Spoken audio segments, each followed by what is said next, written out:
Bima Pub, urahisi wa maisha. Safi yetu ya huku ya meza kuu nafikiri wote mnaiona, na mambo mengi sana mmetukubalia yapite bila matatizo yoyote. Mbele yangu katika meza kuu hii tuna viongozi wa chama kama tulivyoidhinisha, tulivyokubaliana. Kwangu kulia kuna ndugu makamu mwenyekiti, ndugu Isa Abasi, yuko Zanzibar yeye.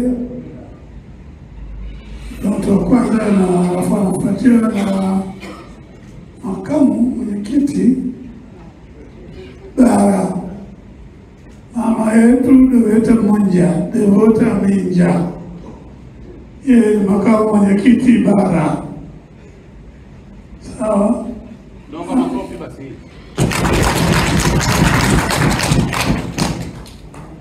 Na anafuatiwa hapa baada ya mimi ndugu Salum Mwalimu, katibu mkuu.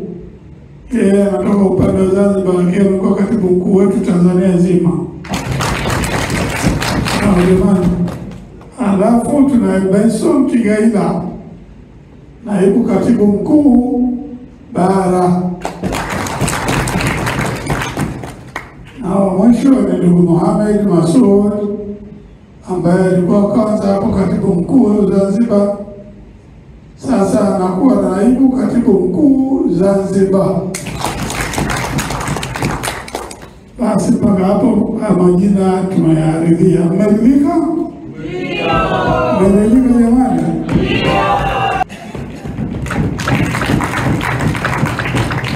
Naibu makamu mwenyekiti, kwa sababu hiyo ni kazi ya kikatiba ya mkutano mkuu, lakini kwa kuwa nafasi ilikuwa wazi, halmashauri kuu ya taifa imemkaimisha Mheshimiwa Devota Minja hiyo nafasi mpaka pale mkutano mkuu utakapoitishwa na kumthibitisha rasmi. Tumeelewana? Lakini katibu makamu mwenyekiti Zanzibar anaendelea yule yule, hakaimu. Naibu katibu mkuu Zanzibar hakaimu. Naibu katibu mkuu bara hakaimu, kwa sababu halmashauri kuu ndio yenye jukumu kwa mujibu wa katiba ya kuteua naibu katibu mkuu bara na naibu katibu mkuu Zanzibar pamoja na katibu mkuu. Kwa hiyo nafasi zilizojazwa leo 3 ya katibu mkuu imemalizwa kwa sababu ni kazi ya halmashauri kuu. Ya naibu katibu mkuu bara imemalizwa kwa sababu ni kazi ya halmashauri kuu ya taifa.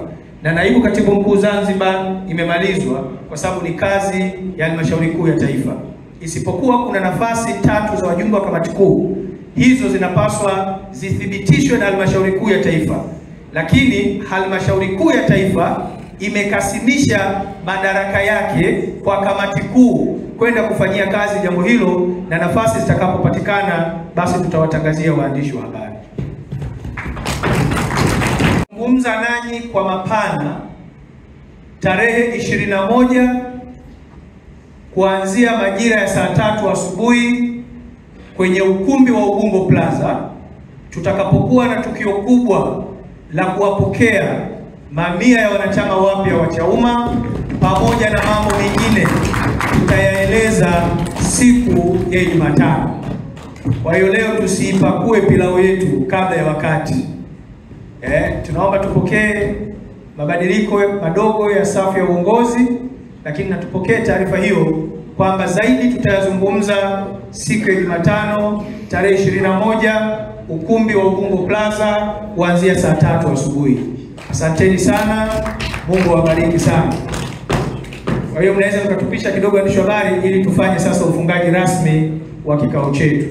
Habari wateja wetu wazuri wa tablet zetu Tanzania. Tumerestore tablet yetu pendwa ya KD55 yenye kioo, display inchi 8, uwezo wake ni GB 256 na RAM 8. Inatumia line 2, macho matatu pamoja na cover lake ambalo ni gumu ambalo linasaidia ili siweze kuvunjika kwa rahisi. Sasa mtoto anaweza kutumia kama simu au kuwasiliana na wewe mzazi, lakini pia inakujia na game kibao, katuni na program za kutosha kwa ajili ya yeye kuweza kujifunza. Lakini lakini pia ina zawadi kemkem kama saa, ufutio, penseli na nyinginezo nyingi. Wahi ofa yako ambayo utaipata kwa shilingi 180,000 tu. Kwa mawasiliano tupigie nambari zetu ambazo ni 0759591123. Tunapatikana Kariakoo jijini Dar es Salaam na pia tunafanya delivery katika mikoa yote. Usijisifu wewe mzazi kuchezea vifuu, mfanye mtoto wako afurahie utoto wake.